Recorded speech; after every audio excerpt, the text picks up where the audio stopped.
தேவனுக்கு மகிமை உண்டாகட்டும். ஆதியாம் புஸ்தகம் இம்மாத வாக்கு ஆதியாம் புஸ்தகம் 27வது அதிகாரத்துல 27வது வசனத்தை ஒரு வாசிக்கலாமா? அவனை முத்தம் செய்தான்.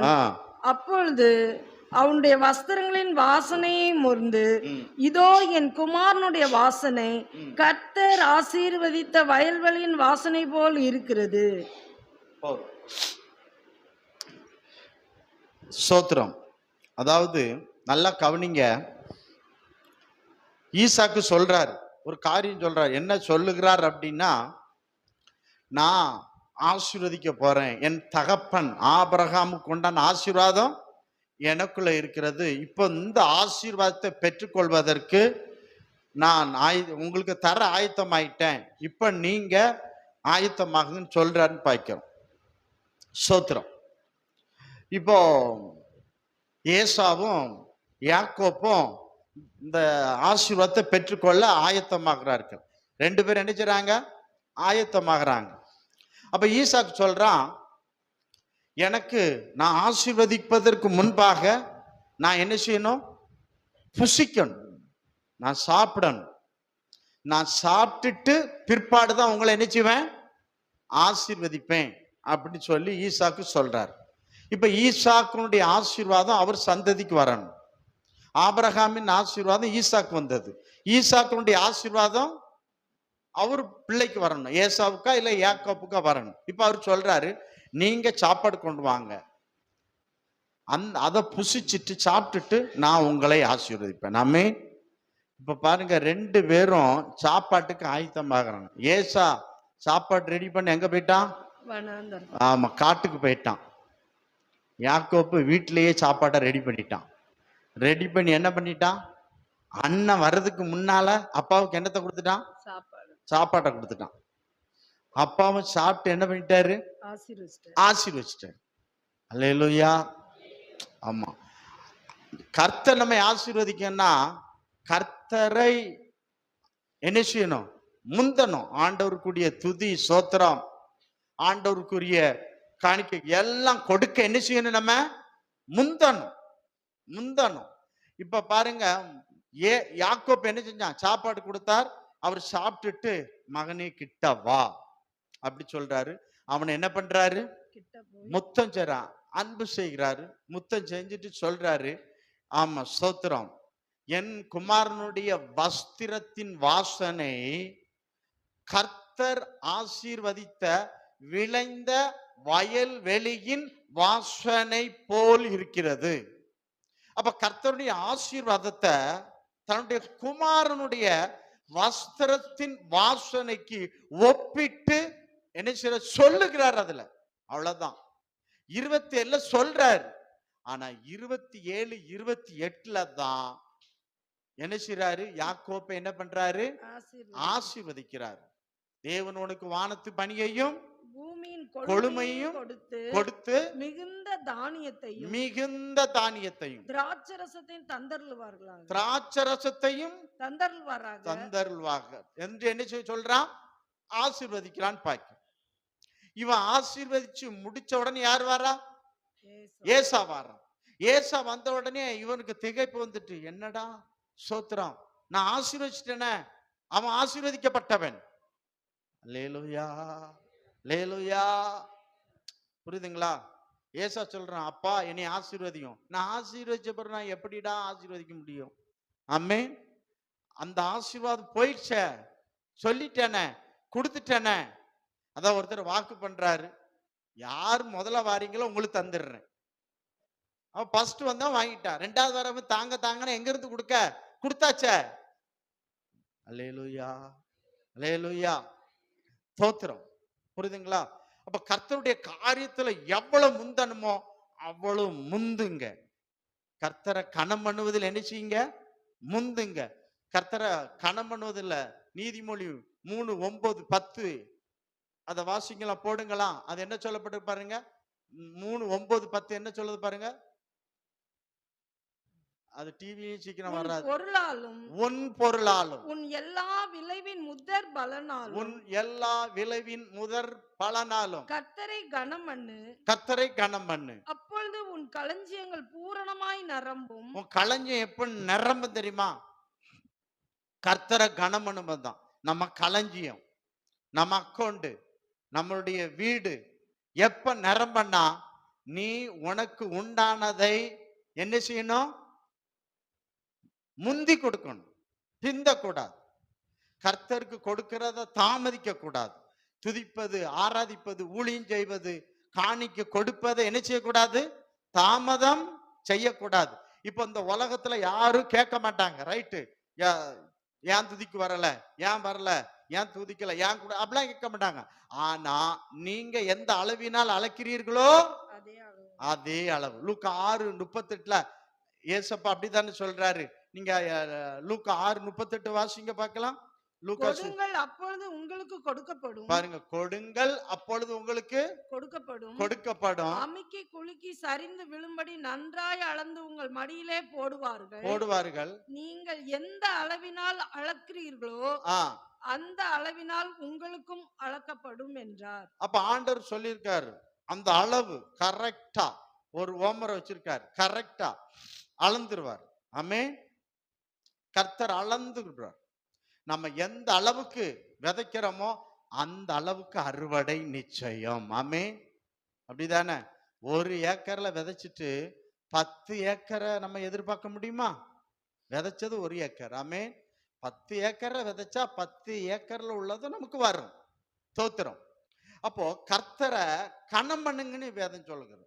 அவரை கனம் பண்ணும், துதிப்பதுல, சோத்தரிப்பதுல, ஆராதிப்பதுல, ஓடி ஓடி ஊழியம் செய்வதில் என்ன செய்யணும்? முந்தனம். சோத்திரம். அல்லேலூயா. சர்ச்சில் ஊழியம் இருக்குதுன்னா என்ன செய்யணும்? முந்தனம். ஐயோ தலைவலிக்குது, வீட்டுல வேலை இருக்கு அப்படின்னு சொன்னீங்கன்னா ஆசீர்வாதம் உனக்கு ஏசாவின் ஆசீர்வாதம் தான் கிடைக்கும். ஆமென். அல்லேலூயா. நான் ஓப்பனா சொல்றேன், அவ்வளவுதான் பாய்க்கிறோம். தோத்துறோம். அதான் நடைமுறை. நம்ம சொல்றோம், கர்த்தர் சொல்லாம செய்வார். அவ்வளவுதான். நீ எந்த அளவினால் வைக்கிறியோ அதே அளவு உனக்கு அளக்கப்படும் என்று கர்த்தர் சொல்லுகிறார். ஆமென். அல்லேலூயா. அப்ப கன மனதில் என்ன செய்யணும்? முந்தணும், தாமதம் இருக்கக்கூடாது. கர்த்தருடைய காரியம், கர்த்தர் தமது காரியத்தில் தாமதம் பண்ணார். ஆனா நீங்கள் கர்த்தருடைய காரியத்தில் என்ன செய்யக்கூடாது? தாமதம் பண்ணக்கூடாது. இப்ப யாக்கோப்பு தாமதிச்சா யாக்கோப்புக்கு அந்த ஆசீர்வாதம் வந்திருக்குமா? சொல்லுங்க. வந்திருக்காது. யாக்கோப்பு தாமதம் பண்ணா ஏசா முந்திருப்பானா, ஏசா வாங்கிட்டு போயிருப்பான். புரியுதுங்களா? அப்ப நம்ம கர்த்தருடைய காரியத்துல நம்ம என்ன செய்யணும்? முந்தணும். வேதம் வாசிப்பதுல, தியானம் பண்ணுவதில், ஜெபம் பண்ணுவதில், ஊழியம் செய்வதில், எல்லாவற்றிலும் நான் முதன்மையா இருப்பேன். உலகத்துல முதன்மையா இருக்க விரும்புகிற நீங்கள் ஏன் கர்த்தருடைய காரியத்தில் உங்களை முதன்மையா வைக்கிறவரை நீங்க ஏன் முதன்மையா வைப்பதில்லை? ஆமென். தோத்திரம். அல்லேலூயா. யார் யார் கர்த்தரை முதன்மையா வைக்கிறார்களோ அவர்கள் இந்த உலகத்தின் அதிபதியாக, முதலாளியாக கர்த்தர் வைப்பார். அதான் உண்மைன்னு பாய்க்கும். அப்ப கர்த்தரை நம்ம கனம் பண்ணணும், முந்தணும். ஆண்டவருடைய ஆசீர்வாதத்தை பெற்றுக்கொள்வதற்கு என்ன செய்யணும்? முந்தனும் பாய்க்கிறோம். யாக்கோப்பு முந்தி கொண்டார் என்று பாய்க்கிறோம். அல்லேலூயா. அவர் காரியங்கள் எல்லாம் எடுத்து பாருங்க, அவர் முந்தி கொள்வார்னு பாய்க்கிறோம். எல்லாவற்றிலும் கர்த்தருடைய காரியத்துல அவர் ஜெபம் பண்ணுவதில் அப்படிதான், யாக்கோப்பு பலி செலுத்துவது அப்படிதான். அவர் முந்துவார். கர்த்தர் அவரை ஆசீர்வதித்தார் என்று பாய்க்கிறோம். ஆமென். அல்லேலூயா. அல்லேலூயா.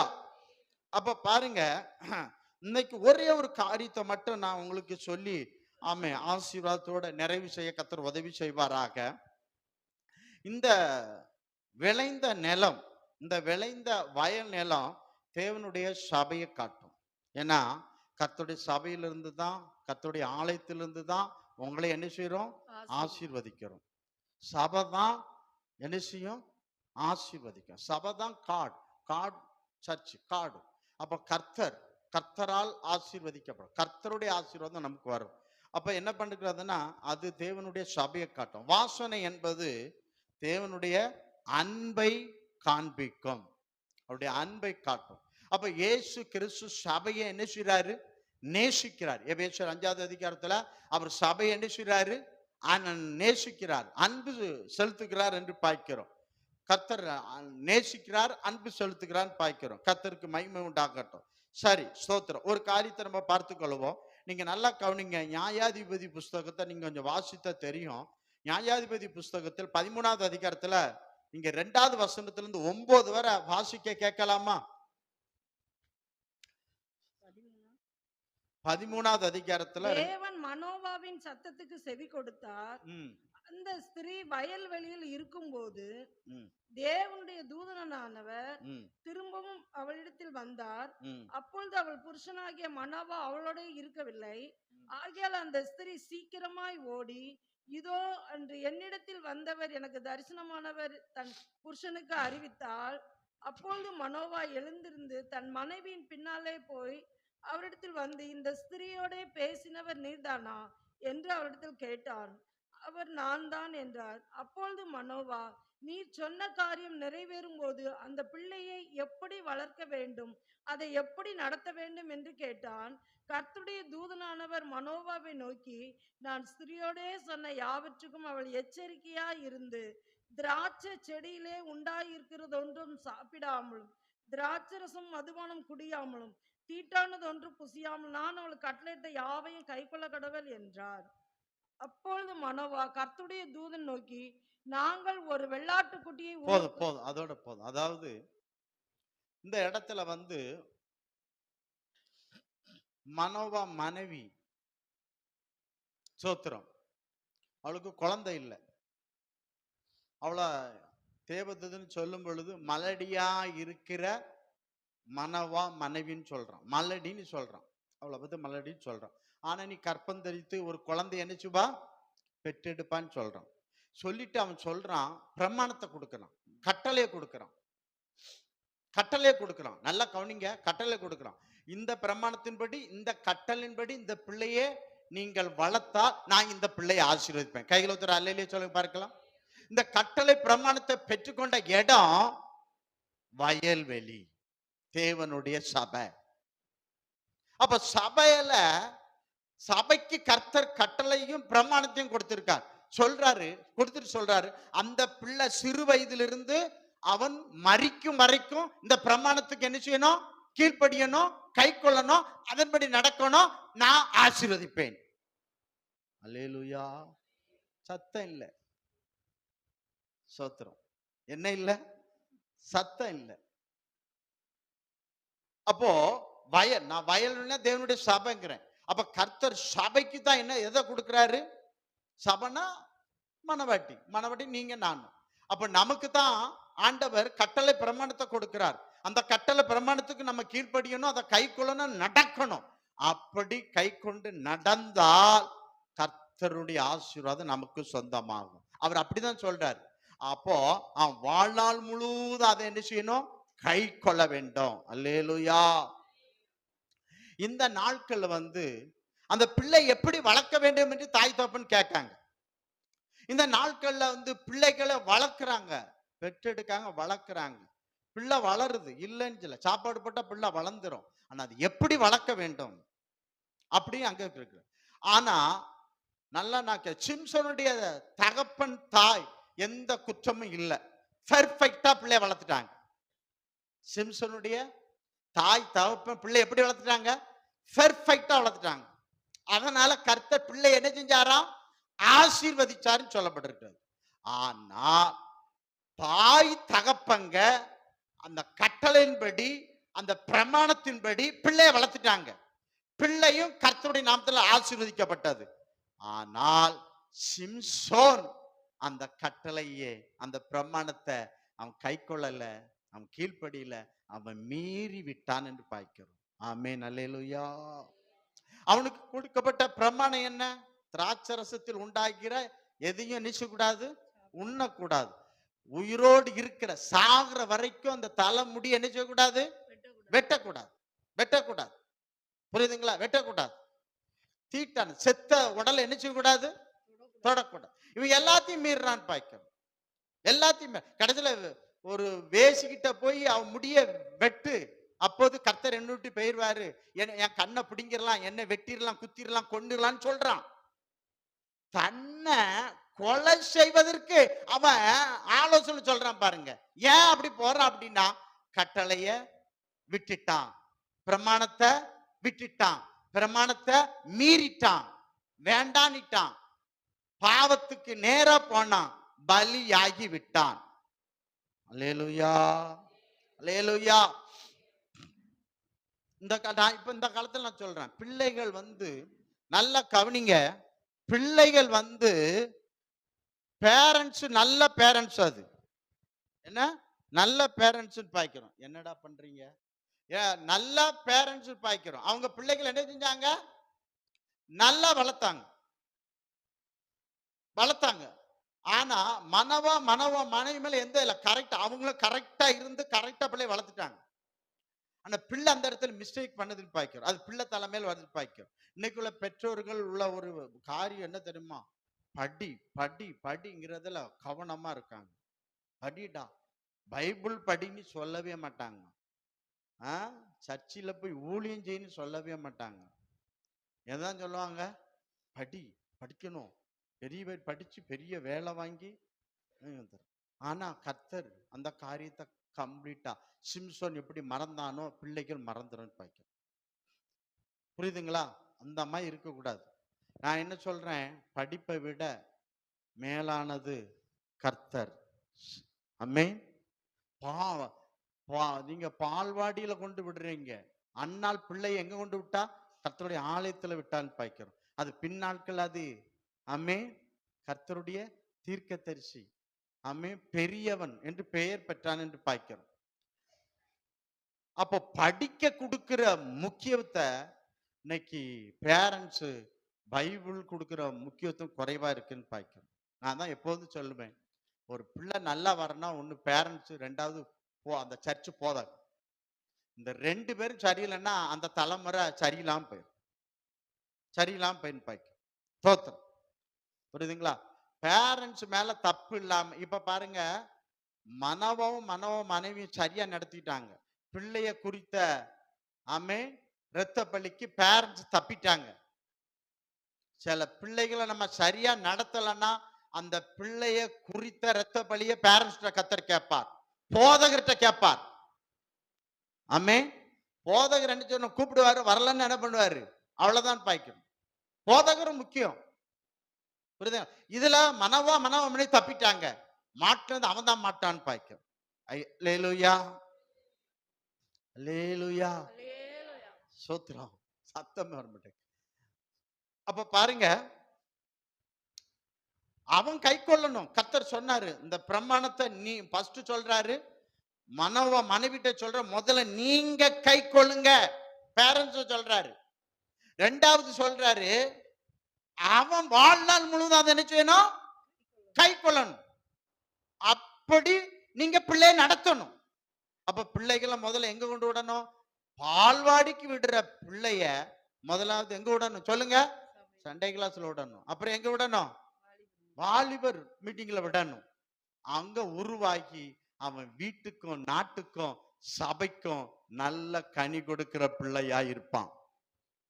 நல்ல கனி கொடுக்கிற பிள்ளையாயிரும். அந்த இடத்துக்கு வரணும், பிள்ளைகளை அனுப்பணும். தோத்திரம். அத பிள்ளைகளுக்கு முதலாவது டீச் பண்றது பேரண்ட்ஸ் தான் பண்ணணும்.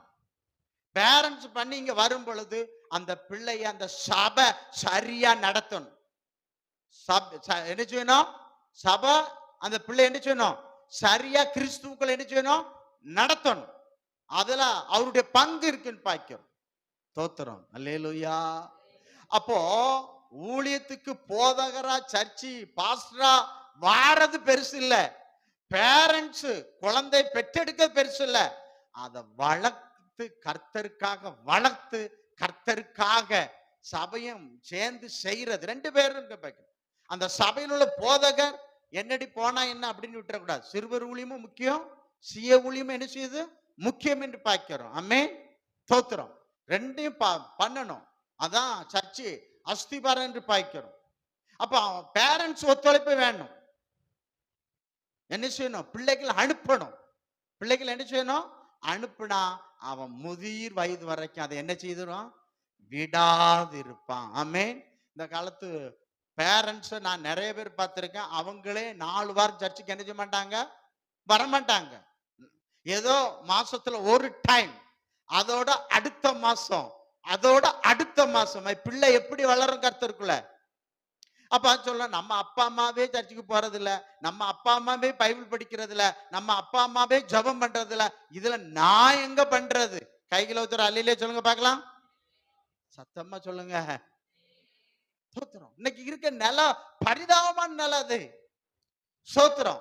இப்ப ஆண்டவர் என்ன பண்ணுவார் அப்படின்னா, கர்த்தர் பார்ப்பாரு, இவங்க பிள்ளைய கொடுத்தோம், இவங்க சரியா சர்ச்சுக்கு அனுப்புனாங்களா, சரி சபைக்கு பிள்ளை சரியா வருது, இந்த போதகர் சரியா நடத்துறானா, ரெண்டு பேரையும் கர்த்தர் பார்ப்பார். ஆமென். அல்லேலூயா. ஸ்தோத்திரம். போதகர் பிள்ளைய திட்டிட்டா சில பேரண்ட்ஸ் எப்படி வராங்க, பாஸ்டரை என்ன பண்றாங்க, லெப்ட் அண்ட் ரைட் வாங்குற பேரண்ட்ஸ் நல்ல பேரண்ட்ஸ் கிடையாது. என் பிள்ளைய கொட்டுங்க, நல்லாக்கி கொடுங்க. ஆமென். ஸ்தோத்திரம். அல்லேலூயா, அல்லேலூயா. ஸ்தோத்திரம். நான் என்ன செய்யணும், சபைக்கு அனுப்பணும். அந்த சபையை அவன் பெஸ்டா உருவாக்கும், அவன் லைஃப் பெஸ்டா இருக்கும், அவன் ஆசீர்வாதம் நிறைந்த வாழ்க்கையை வாழ்வான். அது உங்க கண் காணும் என்று பார்க்கிறோம். ஸ்தோத்திரம். கர்த்தருக்கே மகிமை செலுத்த பார்க்கிறோம். அல்லேலூயா. அப்ப நான் முதலாவது சபையில தான் நம்ம எப்படி இருக்கணும், ஒரு தாய் தகப்பன் கணவன் மனைவி ஒரு தேசம் தலைவர் எல்லாம் எப்படி இருக்கணும், ஒரு பிரமாணத்தை கர்த்தர் சபையில இருந்து தான் கொடுக்கார். வயல்வெளியாகிய சபையில் பிரமாணம் கொடுக்கப்பட்டது. அந்த பிரமாணத்தை பேரண்ட்ஸும் கை கொள்ளணும், அந்த பிள்ளையும் வாழ்நாள் முழுவதும் கை கொள்ளணும். அப்ப சபைக்கு கொடுக்கப்பட்டிருக்கிறது, பெற்றோரும் கை கொள்ளணும், பிள்ளைகளும் வாழ்நாள் முழுவதும் அவன் கை கொள்ளணும். ஆமென். போதகரும் அந்த பிரமாணத்தை கீழ்ப்படிந்து அதன்படி நடந்து அந்த போதகர் அதை போதிக்க வேண்டும். நான் போதிப்பேன் அதன்படி நடக்க மாட்டேன்னா சாபம் போதகர். அல்லேலூயா. போதகர்னா சவுண்ட் அழகமா வருதே, தோத்திரம். அதுக்காக சந்தோஷம், பரவாயில்ல, அது உண்மைதான். ஏன்னா நான் பிள்ளைய சரியா என்ன செய்யணும், நடத்தணும். பிள்ளையாண்டா என்ன செய்யணும், சரியா நடத்தணும். தாவீது அப்சலோமை என்ன செய்யல, ஒருபோதும் ஒன்னு ராஜா கொண்டாச்சிருக்கிறது அவன் கடிந்து கொள்ளலையா. கடைசியில அந்த பிள்ளை நிமித்தம் தாவீது முக்காடு போட்டு ஓடனான்னு பாய்க்கிறோம். ஆமென். அல்லேலூயா. என்ன போட்டு ஓடனா, நாட்டை விட்டு ஊரை விட்டு முக்காடு போட்டு ஓடனான்னு பாய்க்கிறோம். ஏலி சரியா நடத்தல, தலை முறிஞ்சி விழுந்தான்னு பாய்க்கிறோம். புரியுதுங்களா? சரியா பிள்ளைகள் நடத்தணும், சபையும் சரியா இருக்கணும், கர்த்தருக்கு பிரியமா இருக்கணும். 10,000 பேர் இருந்து கர்த்தருடைய கட்டளையை கை கொள்ளாம கீழ்ப்படியாம அந்த சபை இருக்குமென்றா அது பரலோகம் போகாது. அந்த சட்ட திட்டத்தின்படி தான் கர்த்தர் சபையை எடுப்பாருன்னு பார்க்கிறோம். ஆமென். அல்லேலூயா. அப்போ அதனாலதான் சபையை கர்த்தர் வயல்வெளியாக்கி சபையில வச்சு பிரமாணத்தை கர்த்தர் கொடுக்கான்னு பார்க்கிறோம். ஏதேன் தோட்டம் அது ஒரு சபை, ஆசீர்வாதம் நிறைந்த இடம். ஏதேன் தோட்டம் ஆசீர்வாதம் நிறைந்த இடம். அங்க வேற யாரும் இல்லை, ஆதாம் ஏவாளை தவிர யாருமே கிடையாது. இது அந்த ஆதாம் ஏவாள் தவிர யாருமே இல்லை. எதுக்கு கட்டளை கொடுக்கணும்? ஆமென். 2 பேர் தான் இருந்தாங்க. அங்க கட்டளை கொடுத்தாரா இல்லையா? இந்த என்னது, தோட்டத்தில் இருக்கிற எல்லா பழத்தையும் என்ன செய்யுங்க, புசிங்க. இந்த ஒரு பழத்தையும் புசிக்கும் நாளிலே சாபம் வந்துடும். சாபம் வந்துட்டுனா நீ இந்த ஆசீர்வாதமான சபையில இருக்க முடியாது. நீ என்ன செய்யணும், வெளியே போக வேண்டியது. கர்த்தர் எச்சரித்தாரா எச்சரிக்கலையா? எத்தனை பேர் இருந்தாங்க? 2 பேர். அந்த 2 பேர் என்ன சொன்னாங்க, இந்த பிரமாணத்துக்கு நீங்க என்ன செய்யணும், கீழ்ப்படியணும். இந்த பிரமாணத்தின்படி என்ன செய்யணும், அந்த பழத்தை என்ன செய்யக்கூடாது, புசிக்க கூடாது, சாப்பிடக்கூடாது. ஆண்டவர் கொடுத்தாருன்னு பாய்க்கும். புரியுதுங்களா? இது ரொம்ப கஷ்டம் இல்லையா? அந்த பழத்தை சாப்பிடும். நிறைய பழம் இருக்குங்க. தோட்டத்துல என்ன இருக்கு? அது சொல்லப்படுறது சகல என்னது, அவன் சரீரம் நல்லா இருக்கிறதுக்கு சகல விருட்சத்தின் கனியையும், அவன் ஜீவனிலே நிலைத்திருக்க ஜீவ விருட்சத்தின் கனியை வச்சிருந்தார். இப்ப சகல விருட்சத்தின் கனியை புசிக்கும்படி கர்த்தர் அனுமதி கொடுத்துட்டார். ஆனா இந்த ஜீவன்ல நிலைத்திருக்கும்படி அந்த அவன் புசிக்கல. அது 3வது வச்சிருந்தார். 2வது என்ன செஞ்சிருந்தாருன்னா, இந்த பழத்தை, நன்மை தீமை அறியத்தக்க பழத்தை மட்டும் என்ன செய்யாதா? இந்த ஒரு பழத்தை தவிர எல்லா பழத்தையும் நீ என்ன பண்ணு, சாப்பிடுன்னு சொல்லுது. ஆமே அல்லேலூயா. இன்னைக்கு எவ்வளவு பழம் இருக்குது எண்ணி வச்சிருக்கீங்களா? நமக்கே தெரியாது ஆண்டவர் எவ்வளவு பழ வகைகள் வச்சிருக்காரு. ஒவ்வொரு பழத்திலையும், வாழைப்பழத்தை எடுத்துக்கிட்டா, பலாப்பழத்தை எடுத்துக்கிட்டா, திராட்சை பழம், ஒவ்வொரு பழகிலும் எத்தனையோ வகைகள் இருக்கு பாருங்க. அத்தனையும் அன்னைக்கு இருந்ததுதான். ஏதேம் தோட்டத்துல இருந்ததுதான் இன்னைக்கு இருக்குதுன்னு பாய்க்கிறோம். அத்திமரம் இருந்துச்சு இன்னைக்கு இருக்குன்னு பாய்க்கிறோம். ஆனா எல்லா பழத்தையும் சாப்பிட, இந்த ஒரு பழத்தை என்ன செய்யாதா? டெஸ்ட். இவன் கீழ்படிறானா இல்லையா அப்படிங்கறது ஒரு டெஸ்ட் ஆண்டவர் பார்த்தார். அந்த அதுல ஒண்ணும் கிடையாது. அது சாவு அதுல இல்ல. சாவு எங்க இருக்குன்னு கீழ்படியாமலதான் இருக்கு. சாவு சாபம்லாம், சாபம் கீழ்படுகிறது, ஆசீர்வாதம் கீழ்படியாம போறது சாபம். அங்க ஆண்டவர் அதைத்தான் பார்த்தேன். கீழ்படுறானா இல்லையா டெஸ்ட் பண்றாரு.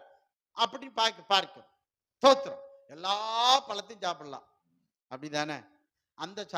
அந்த பழத்தை சாப்பிடாம இருப்பா அப்படின்ட்டாரு. சோத்திரம். இப்ப பசி இந்த பழத்தை தின்னாவா நிக்க போகுது?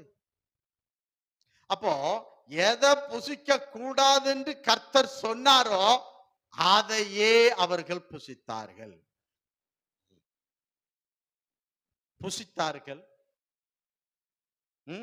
சாவாகிய சாபம் வந்தது. ஆசீர்வாதம் நிறைந்த சபையை விட்டு ஆமா வெளியேற்றப்பட்டார்கள். அவங்க போகல, கர்த்தரே துரத்தினார். சாபம் அவர்களை ஆசீர்வாதம் நிறைந்த சபையை விட்டு துரத்தியது. கைகளை அல்லிலே சொல்லுங்க பார்க்கலாம். நீங்க யாத்திராம் புஸ்தகம் 20வது அதிகாரத்துல 1 முதல் 17 வரை படிச்சு பாருங்க. ஆண்டவருக்கு பிரமாணத்தை சொல்றாரு. என்ன சொல்றாருன்னா, உன் தேவனாகிய கர்த்தருக்கு ஒருவர் ஆராதிக்க சொன்ன, உனக்கு வேறே தேவர்கள் உண்டாயிருக்க வேண்டாம். வேறே தேவன் என்ன செய்ய வேண்டாம்? உண்டாயிருக்க வேண்டாம். மேலே வானத்திலும் கீழே பூமியிலும் பூமியின் கீழ் தண்ணீரிலும் உண்டாயிருக்கவர்களுக்கு ஒப்பான ஒரு சொரூபத்தை ஆகிலும், ஒரு சிலை நினைச்ச கூடாது, சொரூபத்தை ஆகிலும் யாதொரு விக்கிரகத்தை ஆகிலும் நீ உனக்கு உண்டாக்க வேண்டாம். நீ உனக்கு நினைச்ச வேண்டாம், உண்டாக்க வேண்டாம். அப்ப பாருங்க, கர்த்தர் சொல்றாரு எதை உண்டாக்க வேண்டாங்காரு? சிலைய உண்டாக்காதங்காரு. எனக்கு ஒப்பான ஒரு உருவத்தை நீ என்ன செய்யாதா? உண்டாக்க வேண்டாம். நம்மால என்ன செய்யறான்? அததான் செய்யணும். ஆரோன் என்னத்தை உண்டாக்குனா?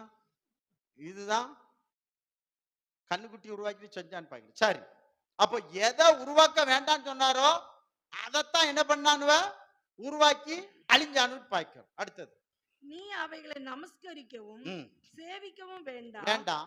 உன் தேவனாகிய கர்த்தராய் இருக்கிற நான் எரிச்சல் உள்ள தேவனாய் இருந்து என்னை பகைக்கிறவர்களை குறித்து பிதாக்களுடைய அக்கிரமத்தை பிள்ளைகளிடத்தில் 3ஆம் 4ஆம் தலைமுறை மட்டும் விசாரிக்கிறவராய் இருக்கிறேன். என்னிடத்தில் அன்பு கூர்ந்து, அப்ப ஆண்டவர் சொல்றாரு என்ன நீ நேசிக்கணும்னு சொல்றாரு.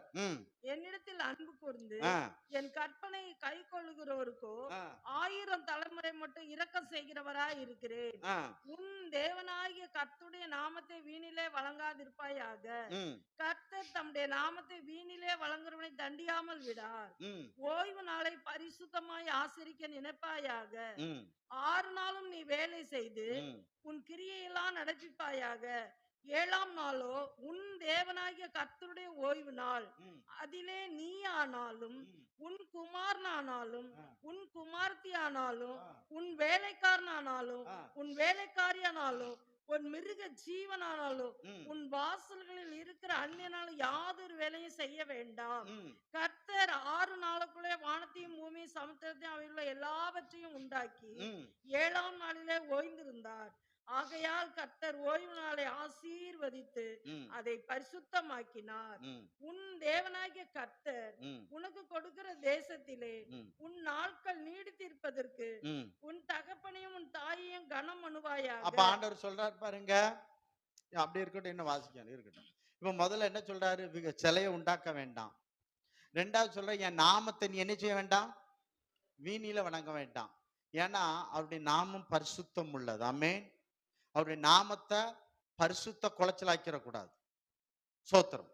அவருடைய நாமத்தை மகிமை குறைவா நம்ம நடக்க கூடாது. சரி, அடுத்தது.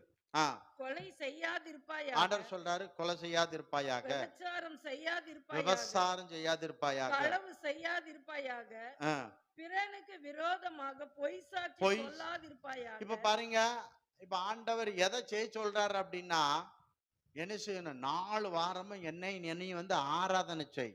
அதுக்கு வர்றது கிடையாது. ஆமென். ஸ்தோத்திரம். பொய் சொல்லாதிருப்பாயாக. கர்த்தட்டியே வந்து என்ன செய்யறது? அனன்யா சப்பீரால் யார்கிட்ட வந்து பொய் சொன்னாங்க? அனன்யா சப்பீரால் யாரு? சபையின் விசுவாசி. யார்கிட்ட வந்து பொய் சொன்னாங்க? அப்போ கர்த்தர் பாருங்க, பழத்தை சாப்பிடாதுன்னு சொன்னா எல்லாத்தையும் சாப்பிடு. ஒண்ணு எதை சாப்பிடக்கூடாதுன்னு சொன்னாரோ அதை சாப்பிட்டாங்க. கட்டளையில எதெல்லாம் செய்யக்கூடாதுன்னாரோ அதை செய்யறாங்க. எதை செய்யக்கூடாதுன்னு சொன்னாரோ அதை என்ன பண்றாங்க? எதை கை கொள்ளுன்னு சொல்றாதோ அதை கை கொள்றது கிடையாது. சோத்திரம். ஆமென். அல்லேலூயா. இங்கதான் இருக்குன்னு பாய்க்கிறோம். சும்மா இல்ல, அந்த பிரமாணங்கள் சும்மா சொல்லப்படலன்னு பாய்க்கிறோம். நல்ல கவனத்தில் எடுத்துக்கொள்ள வேண்டும். ஏன்னா ஆண்டவருடைய கட்டளைக்கு நம்ம கீழ்ப்படியும் பொழுதுதான் கர்த்தருடைய ஆசீர்வாதத்தை முழுமையா நம்ம என்ன செய்ய முடியும்? பெற்றுக்கொள்ள முடியும். இத உபாகம் 11:26, 27 வாசிங்க பார்க்கலாம். உபாகமம் 11:26, 27. இன்று நான் உனக்கு முன்பாக ஆசீர்வாதத்தையும் சாபத்தையும் வைக்கிறேன். ஏதோ உங்களுக்கு முன்பாக எதை வைக்கிறேன்? ஆசீர்வாதத்தையும் சாபத்தையும் வைக்கிறேன். இன்று நான் உங்களுக்கு கற்பிக்கிற உங்கள் தேவனாகிய கர்த்தரின் கற்பனைகளுக்கு கீழ்ப்படிந்தீர்களானால் ஆசீர்வாதமும். கீழ்ப்படிஞ்சா என்னது? ஆசீர்வாதமும். கட்டளைக்கு கீழ்ப்படிந்தா என்னது? ஆசீர்வாதம். உங்கள் தேவனாகிய கர்த்தரின் கற்பனைகளுக்கு கீழ்ப்படியாமல் இன்று நான் உங்களுக்கு விதிக்கிற வழியை விட்டு விலகி நீங்கள் அறியா வேறே தேவர்களை பின்பற்றுவீர்களானால் சாபமும் வரும். பாருங்க, இதுல அழகா சொல்லப்பட்டிருக்கிறது, என்னுடைய கட்டளைக்கு கீழ்ப்படிஞ்சா உங்களுக்கு ஆசீர்வாதத்தையும் சாபத்தையும் வைக்கிறேன். இப்போ ஆதாம் ஏவாள் 2 பேர் தான் வச்சாரு. ஆமே. மரண வழி ஜீவ வழியும் வைக்கிறான்னு பாய்க்கிறோம். இப்ப ஆசீர்வாதத்தை ஜீவ நீ சூஸ் பண்ணிக்கங்க. அப்ப என் கட்டளைய கீழ்ப்படிந்து கை கொண்டா உனக்கு என்னது? ஆசீர்வாதம். என் கட்டளை கை கொள்ளாம கீழ்ப்படியாம போன என்னது? அப்போ ஆசீர்வாதமா இருப்பது சாபமா இருப்பது கர்த்தர் மேலையா உங்க மேலையா? நீங்க சொல்லுங்க பார்க்கலாம். சொல்லுங்கம்மா. கர்த்தரா நீங்களா? கர்த்தர் ஏன் கட்டளை கொடுக்கணும் அப்படின்னு கேட்காதீங்க. சோத்திரம். ஆமே. நீங்க பிள்ளை பத்தி சொல்றீங்க, நல்லா படிச்சு நல்லா வந்தாதா நல்லா வாழ முடியும் அப்படி சொல்லக்கூடாதா? சோத்திரம். அப்ப கர்த்தர் சொல்றாரு, இந்த கட்டளை தான் உன்னை வாழ வைக்கிற கட்டளை, இதுக்கு கீழ்ப்படி, இதன்படி நட, நீ நல்லா இருப்பா அப்படின்ட்டார். ஆமே. அதெல்லாம் வேண்டாம். கெட்ட குமாரன் அதெல்லாம் கீழ்ப்படிய முடியாது. நல்லா இருந்தானா? கெட்ட குமாரன் தெரியுமில்ல உங்களுக்கு? அப்பா கீழ்ப்படிய மாட்டானா? பன்றி தின்ற தவிடு கூட அவனுக்கு கிடைக்கலன்னு பாய்க்க. பாவத்துல பெரிய பாவம் கீழ்ப்படியாத பாவம் தான். வசதியா இருந்தாலும் கீழ்ப்படியல, அவுட்டு போய்ச்சுது. அவளை அரெஸ்ட் பண்ணி வசதி படுத்த கைதிகளோட அடைத்தார்கள். முடிஞ்சு போச்சு. அவளை சுற்றி எவ்வளவு பேர் இருப்பாங்க? அவளை தூக்கி எங்க போட்டாங்க? கீழ்ப்படியல உடனே. அம்மே தோத்திரம். அரெஸ்ட் தான் முடிஞ்சதுன்னு பாய்க்கிறோம். சவுல் கீழ்ப்படியல, பதவி போச்சுன்னு பாய்க்கிறோம். யோனா கீழ்ப்படியல, போராட்டம் பிரச்சனை, போராட்டம் பிரச்சனை, புயல், கொந்தளிக்கும் கடல். இதெல்லாம் எதனால? நம்ம வாழ்க்கையில கர்த்தருக்கு கீழ்ப்படியாதனாலதான். கீழ்ப்படிந்தோம்னா ஆசீர்வாதமும், கீழ்ப்படியாட்டா சாபமும் என்று ஆண்டவர் சொல்ற. இது யாருகிட்ட? நீயே சூஸ் பண்ணிக்கன்னு வச்சுக்கிட்டார். நீ கீழ்ப்படிஞ்சு நடந்தா நீ ஆசீர்வாதமா இருப்பா, நீ கீழ்ப்படியாவிட்டால் சாபமா இருப்பா. ஆமே. இதான் உபாகம் 28வது அதிகாரத்துல நீங்க பாருங்க, என்னுடைய வார்த்தைக்கு கீழ்ப்படிந்தால் உன் மேல ஆசீர்வாதம் வந்து என்ன செய்யும்? பலிக்கும். நீ கீழ்ப்படியாட்டா இப்ப சொல்லப்படுற சாபெல்லாம் உன் மேல வரைஞ்சு உபாகம் 28வது அதிகாரத்துல சொல்லப்பட்டிருக்குன்னு பாய்க்கிறோம். இன்று நான் உனக்கு விதிக்கிற உன் தேவனாகிய கர்த்தருடைய கட்டளையின்படியெல்லாம் செய்ய நீ கவனமாய் இருக்கும்படிக்கு அவர் சத்தத்திற்கு உண்மையாய் செவி கொடுப்பாயானால் உன் தேவனாகிய கர்த்தர் பூமியில் உள்ள சகல ஜாதிகளும் உன்னை மேன்மையாக வைப்பார். மேன்மையாக வைப்பார். கீழ்ப்படிந்தார் ஸ்தோத்திரம், கீழ்ப்படியாட்டா ஸ்தோத்திரம். அதுக்கு ஆப்போசிட்டா தான் இருப்பீங்க. இதான் சத்தியம் என்று பார்க்கிறோம். ஆண்டவருக்கு மகிமை உண்டாக்கட்டும். அதனாலதான் ரோமர் 5வது அதிகாரத்துல 19வது வசனம் பாருங்க. ஒருவனுடைய கீழ்ப்படியாமலே சாபம் வந்தது, ஒருவர் பிந்தின ஆதமா இயேசு கிறிஸ்துனுடைய கீழ்ப்படினாலே ஆசீர்வாதம் வந்தது என்று எழுதப்பட்டிருக்கு பார்க்கிறோம். இயேசு கிறிஸ்து ஆமென் சின்ன வயசுலே தாய் தகப்பனுக்கு என்ன செஞ்சாராம்? லூக்கா 2:51 படிச்சு பாருங்க. தாய் தகப்பன் கீழ்ப்படிந்திருந்தார், ஆலய குருக்களுக்கு கீழ்ப்படிந்திருந்தார், அதிகாரிகளுக்கு கீழ்ப்படிந்திருந்தார், எல்லாத்துக்கும் அவர் கீழ்ப்படிந்திருந்தார். ஆகவே காற்றும் கடலும் பிசாசும் அவருக்கு கீழ்ப்படிந்திருந்தன. கைகளை ராலையிலே சொல்லுங்க பார்க்கலாம். அவர் மரண பரிந்தம், பிலிப்பியர் 2:6 நினைக்கிறேன், 2:8 என்ன மரண பரிந்தவர் அவர் கீழ்ப்படிந்திருந்தார். ஒரு நாள் 2 நாள்ல மரண பரிந்தவரை அப்பன்னா கீழ்ப்படிந்தார்னா அவர் சாகிற வரைக்கும் பிதாவின் கட்டளைய அவர் கை கொண்டு வாழ்ந்தார் என்று அர்த்தம். அப்ப அவர் ஆண்டவர் ஆசீர்வதித்தார் என்று பார்க்கிறோம். கர்த்தருடைய கட்டளை நம்ம கை கொள்ளணும். சபை கூடி வருதல் என்ன செய்யக்கூடாது? விட்டு விடக்கூடாது. அது ஒரு பிரமாணமா இருக்குன்னு பார்க்கிறோம். இந்த வாரம் இல்லாட்டா அடுத்த வாரம், அடுத்த வாரம் இல்லாட்டா அடுத்த வாரம், இந்த மாசம் அந்த வாரம் தான் அப்படி டச்சிங். அப்புறம் அடுத்த மாசம் இல்ல கிறிஸ்துமஸ் நியூ இயர் தோத்திரம். இது வந்து சரி கிடையாது. அப்போ நீங்க கர்த்தருடைய கட்டளைக்கு கீழ்ப்படியல்னு அர்த்தம். கீழ்ப்படியல்னு அர்த்தம். கட்டளைக்கு கீழ்ப்படிஞ்சு நடந்தீங்கன்னா ஒரு வாரம் கூட என்ன செய்யக்கூடாது? மிஸ் ஆகக்கூடாது. ஆமென். வியாதி பலவீனம் ஏதோ பிரச்சனைகள் இருக்கும், அது ஓகே, அது இருக்கட்டும். நிர்விசாரத்தை சொல்றேன், தேவனுக்கு மகிமை உண்டாட்டும். சரி, 2 பேர் தான் அவங்களால அந்த பழத்தை சாப்பிட்டதுனால அது வந்தாங்கன்னு சொல்லப்பட்டிருக்கிறது. கர்த்தருக்கு ஸ்தோத்திரம். அதனால சகரியா புஸ்தகம் 8வது அதிகாரத்தில் 13வது வசனம் சொல்லுகிறது, ஆகவே நீங்க கீழ்ப்படியாதனால, இஸ்ரவேல் ஜனங்களை பார்த்து தீர்க்கதரிசி சொல்றாரு, நீங்க கீழ்ப்படியாதனால புறஜாதிகளுக்கு நீங்க எப்படி இருந்தீங்க? சாபமா இருந்துட்டீங்க. இப்ப நீங்க கீழ்ப்படுகிறீங்க, இனி நீங்க ஆசீர்வாதமாய் இருப்பீர்கள். அதான் சகரி 8:13 அட சொல்றாரு. இந்த ஜனங்கள் பாபிலோன் தேசத்துல சாபமா இருந்தாங்க. அப்புறம் ஜனங்கள்லாம் முடிவு இல்லை, நாங்க என்ன கர்த்தருக்கு தான் கீழ்ப்படியும் தீர்மானம் பண்ணதுனால கர்த்தர் விடுவித்து ஆசீர்வாதம் நிறைந்த கானான் இடத்துக்கு அவங்க திரும்ப கொண்டு வந்தார் என்று பார்க்கிறோம். ஆமென். அல்லேலூயா, அல்லேலூயா. சத்தமா சொல்லுங்க, அல்லேலூயா. அப்ப பாருங்க, கீழ்ப்படிதல் ரொம்ப முக்கியம். கீழ்ப்படியணும். கீழ்ப்படியணும் யாரு? ஆமா, பெற்றோர்களுக்கு பிள்ளைகள் கீழ்ப்படியணும், எஜமானனுக்கு வேலைக்காரங்க கீழ்ப்படியணும், ஆசிரியர்களுக்கு மாணவர்கள் என்ன செய்யணும்? கீழ்ப்படியணும். அவன் கீழ்ப்படியாட்டா அவனுக்கு படிப்பு போயிடும், உயர்வு பெயரும், மேன்மை பெயரும். கீழ்ப்படிதலே ஆசீர்வாதத்தின் உறைவிடம். கீழ்ப்படியணும். இயேசுவே கீழ்ப்படிந்தார், நம்மெல்லாம் எம்மாத்திரம் கீழ்ப்படிந்தே ஆக வேண்டும். நம்ம ஆசீர்வதிக்கப்பட வேண்டும் என்றால் கீழ்ப்படிய வேண்டும். மனவா மனைவி கட்டளையை கை கொண்டு கீழ்ப்படிந்தார்கள். அந்த நிமித்தம் சிம்சோன் பிள்ளையை கர்த்தர் ஆசீர்வதித்தான் பார்க்கிறோம். அப்போ நம்ம பேரண்ட்ஸ் ஆகிய பெற்றோர்கள் முதலாவது கட்டளின்படி நடந்து கட்டளின்படி நம்ம வாழ்ந்தா நம்ம பிள்ளையை கர்த்தர் ஆசீர்வதிப்பார். பெற்றோர்கள் முக்கியம். பெற்றோர்கள் முதல்ல, 2வது சபை போதகிறது முக்கியம். பிள்ளைகளை என்ன செய்யணும்? கொடுக்காங்க சண்டே கிளாஸ் செய்ய திரும்ப நான் சொல்றேன். அந்த வழியா வந்துட்டானா அவன் எதிர்காலம் எப்படி இருக்கும்? ஆசீர்வாதமா இருக்கும். ஆமென். ஆசீர்வாதமா இருக்கும். அப்ப பேரண்ட்ஸும் சபையும் ஒரு பிள்ளையினுடைய எதிர்காலத்தை ஆசீர்வாதமான இடத்துக்கு கொண்டு செல்லுகிறதுன்னு பார்க்கிறோம். ஆமென். அல்லேலூயா, அல்லேலூயா. இப்ப இன்னைக்கு அதான் சொல்றாரு, யார் நீங்க கீழ்ப்படியாம போனீங்களோ போகட்டும். அந்த கீழ்ப்படியாதனால எத்தனை வருஷம் அவங்க சாபமா இருந்தாங்கன்னு சொல்லப்படுது தெரியுமா? 70 வருஷம்.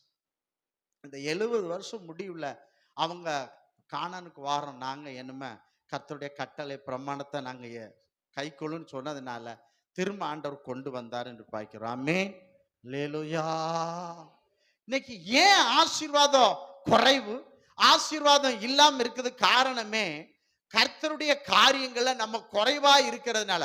ஆண்டவர் நிறுத்து பார்க்கிறான்னு பார்க்கிறோம். குறைவுபட்டால் முடிஞ்சு போச்சுன்னு பார்க்கிறோம். பேலன்ஸா இருக்கணும், சரியா இருக்கணும், இருக்குன்னு பார்க்கிறோம். சரி, அதனால இன்னைக்கு கர்த்தர் ஒரு வாக்கு கொடுக்க, நீங்க என்ன பண்ணல, கீழ்ப்படியல. இன்றைக்கு கீழ்ப்படிய ஒப்பு கொடுங்க. நீங்க எவ்வளவு நாள் சாபமா இருந்தீர்களோ அவ்வளவு நாள் இனி கர்த்தர் உங்களை எப்படி வைப்பாரு? ஆசீர்வாதமா வைப்பார். ஆமென். அல்லேலூயா. ஸ்தோத்திரம். அதான் நெகேமியா புஸ்தகம் 13வது அதிகாரத்துல 1ஆம் வசனம், நீங்க 2வது வசனத்தை படிச்சு பார்த்தீங்கன்னா அங்க சொல்லப்பட்டிருக்கிறது, எங்க சாபத்தை ஆசீர்வாதமாய் மாற்றின தேவனுடைய சபை. இதான் முக்கியம் பாக்கியம். அப்போ சபைதான் சாபத்தை எப்படி மாத்துது? ஆசீர்வாதமா சபை மாத்துது. ஒரு சபை ரொம்ப முக்கியங்க. அந்த சபை தான், அது ஒரு குழந்தை பிரதிஷ்டை பண்றது, அது சிறுவர் ஊழியம், சீய ஊழியம், அந்த பிள்ளைக்கு என்ன செய்யறது, திருமணம் நடத்துறது, ஆமே சோத்திரம், எல்லாமே பண்றது ஒரு சபை தான். ஏதோ ஒருத்தர் ஒரு பிரசங்கம் பண்ணார் போயிடுவார், அவ்வளவுதான். சுவிசேஷ வேலை பெத்து போட்டு போயிடுவாரு. ஆனா அந்த பெத்து போட்ட பிள்ளையை எடுத்து ஆமே அது வளர்த்து ஆளாக்கி கர்த்தருக்கு மனவாட்டியா மாத்துறது எவ்வளவு எவ்வளவு பார்க்கணும். தோத்திரம். புரியுதுங்களா? அதாவது எங்க அப்பா அம்மாவை பார்த்துக்காங்கன்னு சொல்லி ஒரு 2000 ரூபாய் கொடுக்கறது பெருசா, அவங்கள வச்சு பராமரிக்கிறது பெருசா? சொல்லுங்க. நீங்க வாயை திறக்க மாட்டீங்க, அப்படிதானே? எதுமா பெருசு? 1000 ரூபாய் கொடுத்துட்டேன், அது பெருசா? இல்ல அவங்கள வச்சு நல்லா கவனிச்சு அவங்களுக்கு வேண்டியதெல்லாம் பண்ணிக்கிட்டு இருக்காங்களே, அது கஷ்டமா? சொல்லுங்க வாய் திறந்து. அவங்கள பராமரிக்கிறது தான் என்னது கஷ்டம். ஏதோ மாசம் தாங்க, அது கூட சில பேர் கொடுக்க மாட்டாங்க. அது அல்ல. அதே போல சபை அத சின்னதுல இருந்து உருவாக்கி மனவாட்டிய மாத்துறது சபை. சபை தான் ஒரு பிள்ளையின் சாபத்தை ஆசீர்வாதம் மாத்துவது சபை. கர்த்தர் இயேசு கிறிஸ்துன்னு பார்க்கிறோம்.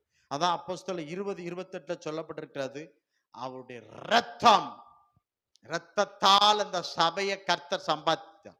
இந்த சபை எதனால் ஆனதா? இயேசு சிந்தின ரத்தம் என்று சொல்லப்பட்டிருக்கு பார்க்கிறோம்.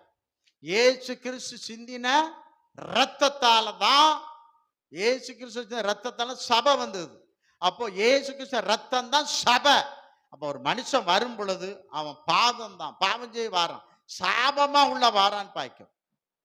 அப்ப அந்த சாபமா வர்ற மனுஷனை அவனை கட்டளையை கைக்கொள்ள வச்சு என்ன செய்யணும்? ஆசீர்வாதமாய் மாற்றுவது சபைன்னு பார்க்கும். அதுதான் சபை செய்யணும், அதுதான் சபை செய்யணும் பார்க்கும்.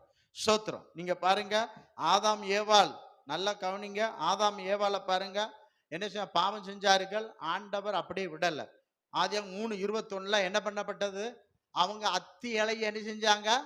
வஸ்திரமா கட்டாங்க. அத்தி இலை, சூரியன் அதிகமாயிடுச்சுன்னா அந்த அத்தி இலைலாம் என்ன ஆயிரும்? காஞ்சி உடைஞ்சிரும்ல, உடைஞ்சிரும்.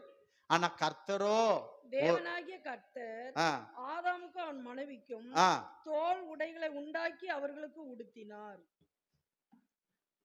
தோல் உடைகளை யார் உடுத்தினாரு? கர்த்தர் உடுத்தி விட்டாராம். ஆதாம் ஏவாளுக்கும் ட்ரெஸ் போட்டு விட்டுருக்காரு. என்னோட எந்த உடைய கலத்திட்டாரு? அத்தி. அந்த இலையை கலத்தி போட்டுட்டு தோல் உடை அவரே உடுத்தினார் என்று சொல்லப்பட்டிருக்கிறது. அதுதான் சொல்லப்பட்டிருக்கிறது வெளிப்படுத்தல் 13:8. உலக தோற்றம் முதல் அடிக்கப்பட்ட ஆட்டுக்குட்டி. உலக தோற்றம் முதல் அடிக்கப்பட்ட ஆட்டுக்குட்டி, பாவத்துக்காக அடிக்கப்பட்ட ஆடு. அன்னைக்கு பாவம், மனுஷன் பாவம் செஞ்சான், உடனே ரத்தம் சிந்தப்பட்டதுன்னு பாய்க்கணும். நீங்க ஸ்தோத்திரம். யாத்திராம் புஸ்தகம் 12வது அதிகாரத்துல 3ஆவது வசனம், 4ஆவது வசனம், 5ஆவது வசனம், 6ஆவது வசனம், 13ஆவது வசனம் நீங்க பாருங்க. அந்த அவங்க எகிப்தில இருந்து அவங்க வெளியே வரணும் அப்படின்னா, ஒரு குடும்பத்துல 10 பேர் இருக்காங்கன்னா 10 பேருக்கு எத்தனை ஆடு? ஒரே ஆடு. எத்தனை ஆடு? ஒரே ஆடு. நீங்க லேவியரங்கம் 16வது அதிகாரத்துல 5ஆம் வசனம் 33 39 படிச்சு பார்த்தீங்கன்னா, முழு இஸ்ரவேலுடைய பாவத்துக்காக ஒரே ஒரு ஆடு அடிக்கப்பட்டது. ஒரு ஆடு தான் அடிக்கப்பட்டது. ஸ்தோத்திரம். பாருங்க, யோவான் சுவிசேஷம் 1வது அதிகாரத்துல 29வது வசனத்தை படிச்சு பாருங்க. உலகத்தின் பாவத்தை சுமந்து தீர்த்த தேவ ஆட்டுக்குட்டி. அப்போ ஒரு குடும்பத்துக்கு ஒரு ஆடு அடிக்கப்பட்டது. முழு இஸ்ரவேலர்களுக்கு மட்டும்தான் ஆடு அடிக்கப்பட்டு பாவம் மன்னிக்கப்பட்டது. ஆனா இயேசு கிறிஸ்து அப்படி இல்லை. உலகத்தில் உள்ள எல்லாருடைய பாவத்துக்காகவும் ரத்தத்தை சிந்தினார். ஆமென். 1 யோவான் 2வது அதிகாரத்துல 1, 2 வாசிங்க பார்க்கலாம்.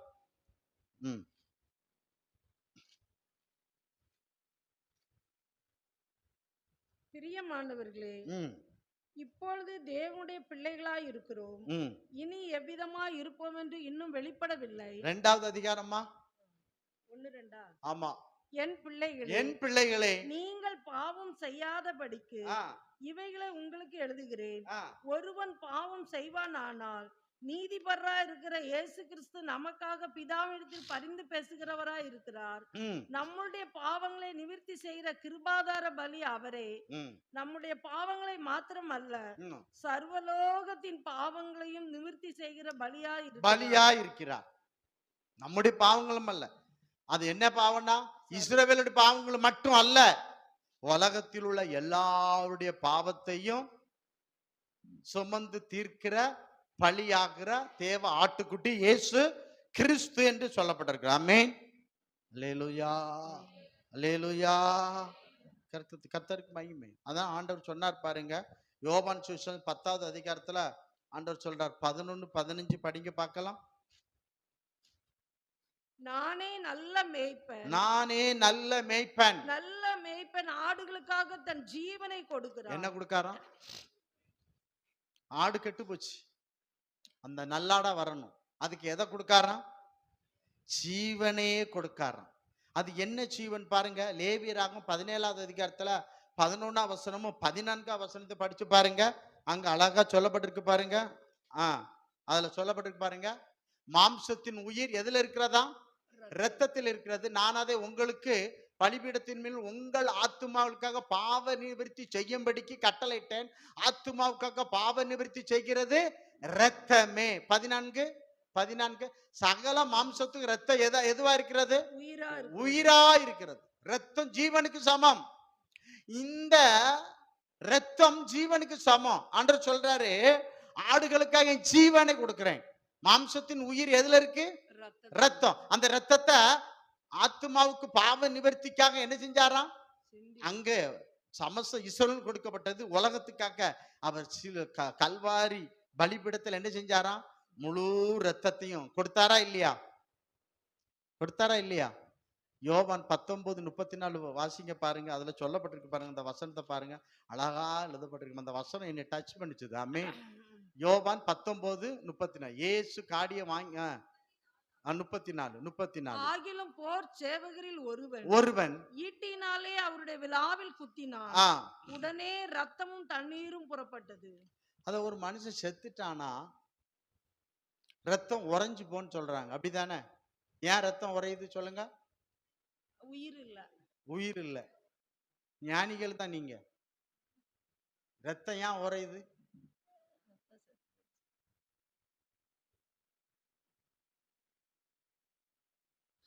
இதெல்லாம் தெரிஞ்சு வச்சுக்கிடணும்.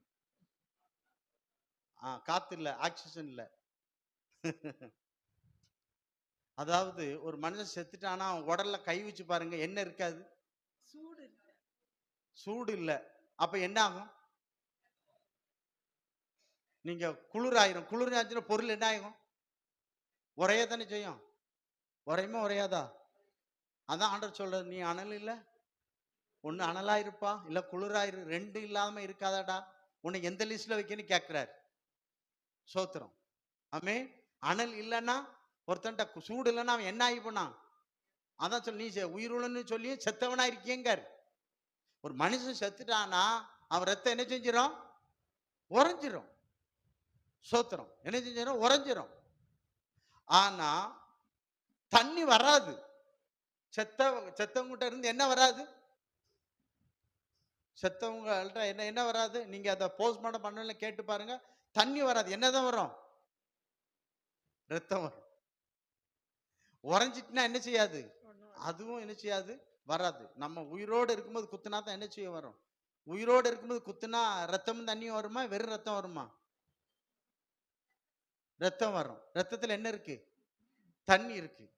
சோத்திரம் இருக்குல்ல? தோத்திரம். இப்ப புரிஞ்சுக்காங்க. இப்ப இவரு எப்ப குத்துறாங்க இவர? செத்த பிற்பாடு தான் குத்துறாங்க. என்ன செய்றாங்க? குத்துறாங்க. செத்துட்டாரு, குத்துறாங்க. ஆமே. நம்ம பாவத்துக்கு செத்து இருந்தா எத்தனை பேர் நம்மளை குத்துனாலும் நமக்கு வலிக்காது. சாகலன்னா தான் என்னை போய் சொல்லிட்டியா, அப்ப சாகல. ஆமே. அவர் செத்ததுனால அவர் என்ன செய்யல? ரத்தமும் தண்ணீரும் வந்தது என்று சொல்லப்பட்டிருக்கிறது. சோத்திரம். கடைசியில் இருந்த அந்த ரத்தத்தை என்ன செஞ்சாரு? பலிபீடத்தில் அவர் என்ன செஞ்சாரு? சிந்திட்டான் பாய்க்க. நான் நல்ல மேய்ப்பன், ஆடுகளுக்காக ஜீவனாகிய ரத்தத்தை நான் அப்படியே கொடுத்தேன் பாய்க்கிறேன். ஆமென். அதான் நான் சொன்னேன், சபை விளைந்த நிலம் சபைக்கு சபையாகும். வாசனை என்பது தேவனுடைய அன்புன்னு சொன்னேன். நீங்க பாருங்க, ரோமர் 5வது அதிகாரத்துல 8வது வசனத்தை வாசிங்களா? நாம் பாவிகளாய் இருக்கையில், அப்போ கர்த்தர் சொல்ற பாருங்க, பாவிகளை நேசித்தார், பாவத்தை வெறுத்தார். அங்க சொல்ல, நாம் பாவிகளாய் இருக்கையில் கிறிஸ்து நமக்காக மரித்ததினாலே, கிறிஸ்து நமக்காக மரித்ததினாலே தேவன் நம்மேல் வைத்த தமது அன்பை விளங்க பண்ணுகிறார். அப்போ ரத்தத்தை முழுவதும் தந்துட்டாரு. ரத்தத்தை விட ஒரு மனுஷன் எதை கொடுத்துருவான் சொல்லுங்க பார்க்கலாம்? ஜீவனை கொடுக்கிற அன்பிலும் வேறொரு அன்பு இல்ல. வெள்ளிய கொடுக்கலாம், பொண்ணை கொடுக்கலாம், எல்லாம் கொடுக்கலாம். ஆமே. ஆபிரகாம்கிட்ட கேட்டா அள்ளி கொடுத்துருப்பான். ஆனா குமாரனை கேட்டா கொடுக்க ஆயத்தமா இருந்தான்னு பாய்க்கணும். அல்லேலூயா. நம்ம வெளியே கொடுக்க மாட்டோம், பிள்ளையே ஆண்டவர் கேட்கார், கொடுப்போமா? கொடுப்போமா? ஆமே. கர்த்தர் ஆபிரகாம்கிட்ட, உன் நேசகுமாரன் நீ என்ன பண்ணு? பலி செலுத்து. சோத்திரம். ஆபிரகாம் ரட்சிக்கப்பட்டதுனால பிள்ளைய பலி செலுத்த ஆரம்பிச்சிட்டான்னு பாய்க்கணும். சோத்திரம். ரட்சிக்கப்படாதான் கர்த்தரை பலி செலுத்தினா அந்த அளவுக்கு வந்துடும் பாய்க்கும். புரியுதுங்களா? அப்போ கர்த்தர் ஆபிரகாம் பிள்ளையை விட, வெள்ளியை விட, பொண்ணை விட கர்த்தரை நேசித்தான். கர்த்தர் தடுத்தாருன்னு பாய்க்கும். இப்ப எல்லாத்தையும் பார்க்கலாம் பாருங்க, எல்லாத்தையும் பார்க்கலாம். இயேசு உன்னை நேசித்தனால அவர் ரத்தத்தை உனக்கு முழுவதும் கொடுத்துட்டார். நம்ம பாவம் செஞ்ச பாவி. நம்ம யாரு? பாவம் செஞ்ச பாவி. நல்லவனுக்காக ஒருத்தர் வருவான், கெட்டவனுக்கு வருவானா? நம்ம கெட்டு போனவர்கள். அதனாலதான் யோவான் 3:16 என்ன சொல்லுது? என்ன சொல்லுகிறது? ஆமே. யோவான் 3:16 என்னமா சொல்லுது? நம்ம எல்லாரும் கெட்டு போயிட்டோம். நம்முடைய ஒரே பேரான குமாரனை விசுவாசிக்கிறவன் எவனோ அவன் கெட்டு போகாமல் நித்திய ஜீவனை அடையும்படிக்கு அவரை தந்தருளி இவ்வளவாய் உலகத்தில் அன்பு. இவ்வளவாய் அவருடைய அன்புக்கு அகலம், ஆழம், உயரம் என்ன செய்யல? இல்ல. முழு ரத்தத்தை என்ன பண்ணிட்டாரு? பாவியாகி என்னை நேசித்ததுனால ரத்தத்தையே எனக்கு கொடுத்துட்டார். எது கொடுத்தார்? என் பாவத்திலிருந்து நான் விடுதலை அடையும்படி. ஆமே. பாவ நிவர்த்திக்காக மாம்சத்தின் உயிர் ரத்தத்தில் இருக்கு. அந்த ரத்தத்தை இயேசு என்ன செஞ்சிட்டாரு? எனக்காக அவர் தந்து விட்டார். அவருடைய அன்பு, கர்த்தருடைய அன்பு என்று பார்க்கிறோம். இதான் 1 யோவான். நீங்க பாருங்க, 1 யோவான் 9வது வசனம் 4வது அதிகாரத்துல 9:10 படிங்க. தம்முடைய ஒரே பேரான குமாரனாலே நாம் பிழைக்கும்படிக்கு தேவன் அவரை உலகத்திலே அனுப்பினதினால் தேவன் நம்மேல் வைத்த அன்பு வெளிப்பட்டது.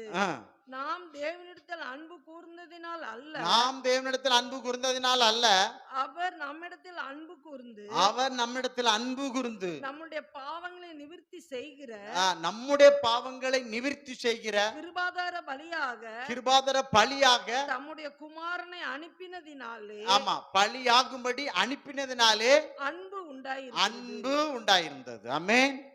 அல்லேலூயா. அப்போ இயேசு பாவியை நேசிக்கிறார். பாவத்துக்காக அந்த பாவிகளை ரட்சிக்க இயேசு கிறிஸ்து வந்தார். அதனால பாவியை நேசிக்கிறார். அந்த பாவிக்காகத்தான் அவனை நேசிச்சதுனாலதான் அவர் இரத்தத்தை அவனுடைய பாவத்துக்காக என்ன செஞ்சாரு? ஜீவனே கொடுத்தார். அந்த அன்பை எண்ணி பாருங்க. என் பாவத்துக்காக நான் சாகணும், ஆனா இயேசு என் பாவத்துக்காக அவர் செத்தார். என் பாவத்துல சாபத்துல நான் சாகணும், ஆனா இயேசு அவர் செத்தார் அந்த பாவத்துக்காக. ஆமென். அவர் என் மேல வச்ச அன்பினால இயேசு அவர் நமக்காக என்ன செஞ்சாரா? மரித்தார். அததான் ரோமர் 5:6 பாருங்க. ரோமர் 5:6. ஸ்தோத்திரம். அந்த சொல்லுங்க, வாசிங்க பார்க்கலாம். ரோமர். நாம் பலனற்றவர்களா இருக்கும்போது குறித்த காலத்தில் கிறிஸ்து அக்கிரமக்காரருக்காக மரித்தார். யாரு? நான் ஒரு அக்கிரமக்காரன், எனக்காக என்ன செய்தார்? மரித்தார். 2 கொரிந்தியர் 5:15 எழுதப்பட்டிருக்கு பாருங்க. 2 கொரிந்தியர் 5:15 வாசிங்க. 2 கொரிந்தியர் 5:15. நாம் எல்லாருக்காகவும் அவர் மரித்தார். உலகத்தில் உள்ள எல்லாருடைய பாவத்துக்காக இயேசு மரித்தார். ஸ்தோத்திரம். ஏன் மரித்தார்னா, ஆமே, பாவிகளை ரட்சிக்க, பாவிகளை அவர் நேசித்தார்னு பாய்க்கிறோம். இந்த உலகத்துல கெட்டவனை யாராவது நேசிப்பாங்களா? நீங்க யோசித்து பாருங்க.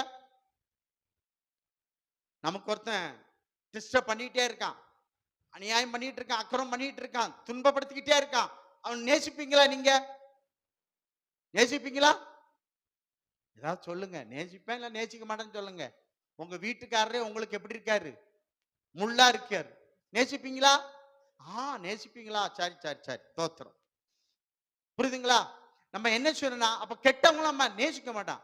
ஆனா கெட்டு போன நம்மளை இயேசு நேசித்ததுக்கு அடையாளமாக ஒரு அன்பு வெளிப்பட காரணம், அவர் இரத்தத்தையே முழுவதும் நமக்காக கொடுத்து விட்டார். அல்லேலூயா.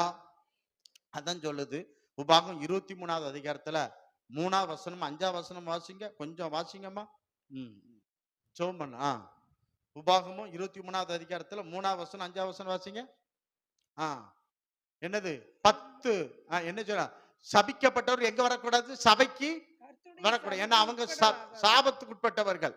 3வது வசனம். 5வது வசனம் வாசிங்க. உன் தேவனாயிருக்க கர்த்தர் பிலேயாமுக்கு செவி கொடுக்க சித்தம் இல்லாமல் உன் தேவனாகிய கர்த்தர் உன்மேல் அன்பு கூர்ந்தபடியினால் உன் தேவனாகிய கர்த்தர் அந்த சாபத்தை உனக்கு ஆசீர்வாதமாக மாற பண்ணினார். எப்படி? உன்மேல் அன்பு கூர்ந்தபடியினால் உன் சாபத்தை எப்படி மாற்றினார்? ஆசீர்வாதம் மாற்றினார். எதை கொண்டு மாற்றினார்? இரத்தத்தை கொடுத்து உன் சாபத்தை மாற்றினார். சாபத்தை, அந்த சாப அழிச்சது ஆமே இயேசு கிறிஸ்து தம்முடைய மரணத்தினாலே பிசாசு என்ன செஞ்சா? அழித்தார்னு பாய்க்கிறார். சாவாளி அழித்தார். ஆமே. அப்ப பாவத்தின் சம்பளம் மரணம். அப்போ பாவம் மரணத்தை கொண்டு வந்தது. ஆனா இயேசு கிறிஸ்து ரத்தம் நமக்கு நித்திய ஜீவனை கொடுத்தது. என் மாம்சத்தை புசித்து என் ரத்தத்தை பானம் பண்ணிருக்கவனுக்கு நித்திய ஜீவன் உண்டு. அதனாலதான் என்ன செய்யறோம்? பாவம் மன்னிப்பு கேட்டு ஞானஸ்தானம் எடுத்து இந்த பந்தியை எடுங்க, உங்களுக்கு நித்திய ஜீவன். கடைசி நாள் கர்த்தர் உங்களை என்ன செய்வாரு? எழுப்புவார். யோவான் 6வது தெளிவா எழுதப்பட்டிருக்குன்னு பார்க்கிறோம். தெளிவா எழுதப்பட்டிருக்குன்னு பார்க்கிறோம். அப்ப மனுஷன் ஜீவனை இழக்கிறான், ஆனா இயேசு ஜீவனை கொடுத்தார் என்று பார்க்கிறோம். பாவம் ஜீவனை இழக்க செய்கிறது, இயேசு கிறிஸ்து ரத்தம் நமக்கு நித்திய ஜீவனை தருகிறது பார்க்கிறோம். அவர் பாவிகளை நேசித்தார். ஆமென். அல்லேலூயா. லூக்கா 7வது அதிகாரத்துல மகா பெரிய பாவி, ஒரு விபச்சாரி வாரான். எல்லாரும் அவளை வெறுக்கிறாங்க, இவ இப்படிப்பட்டவளாச்சே. ஆனா இயேசு அவ சொல்றார், இவ என்னை நேசிக்கிறாள்னு சொல்லிட்டு அவளுடைய பாவங்களை மன்னிக்கிறேன் அப்படின்னார். ஆமென்.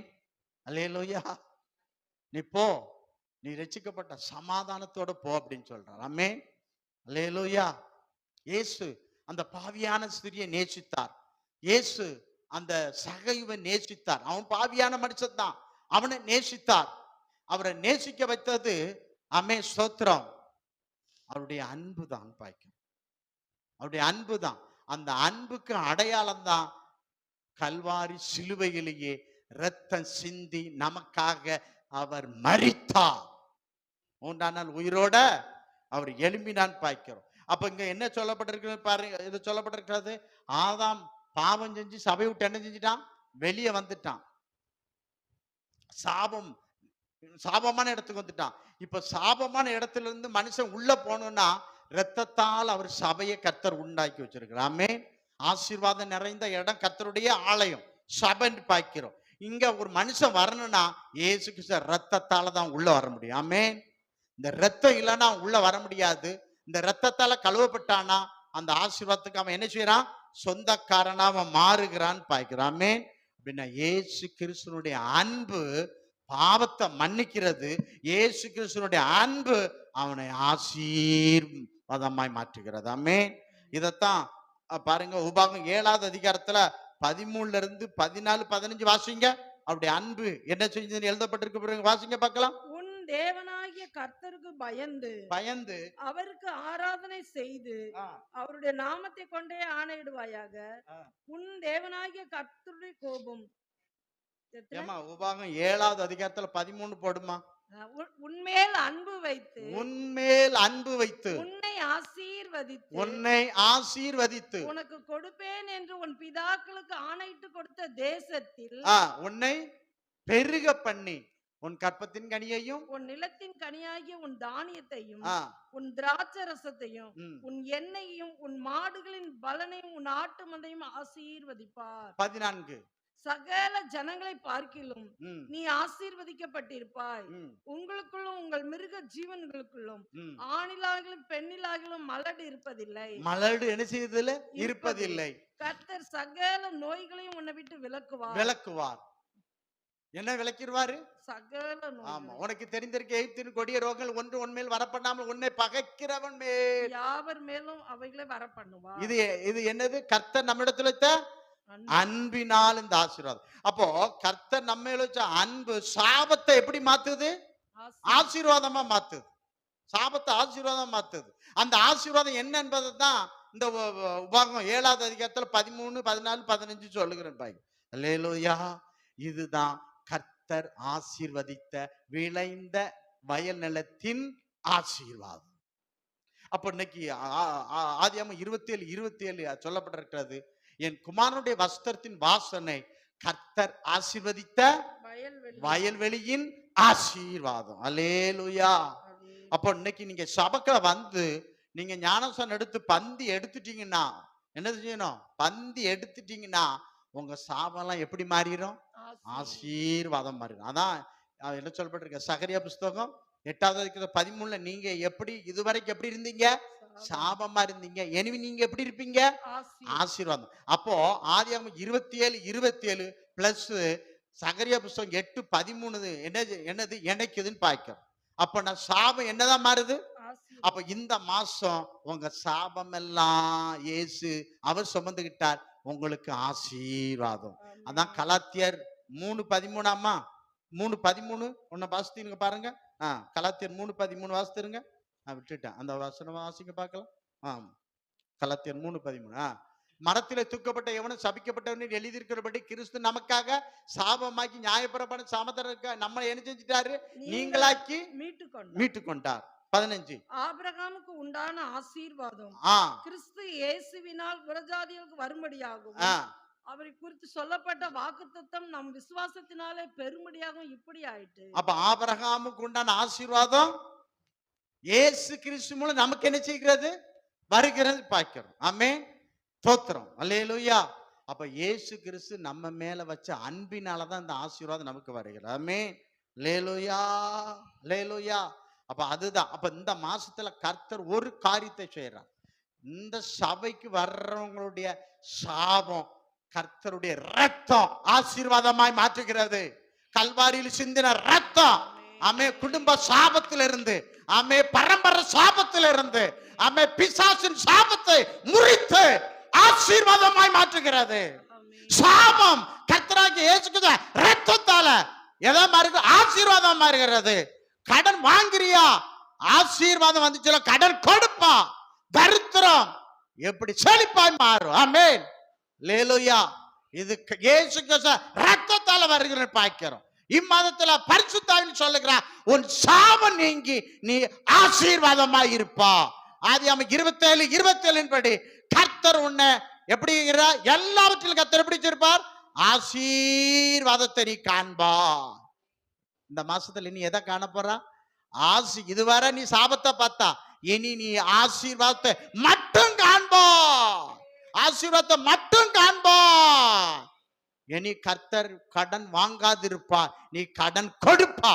வாங்குறது சாபம், கொடுக்கிறது ஆசீர்வாதம். கொடுக்கிற மகனாய் மகளாய் உன்னை ஆசீர்வதிப்பா.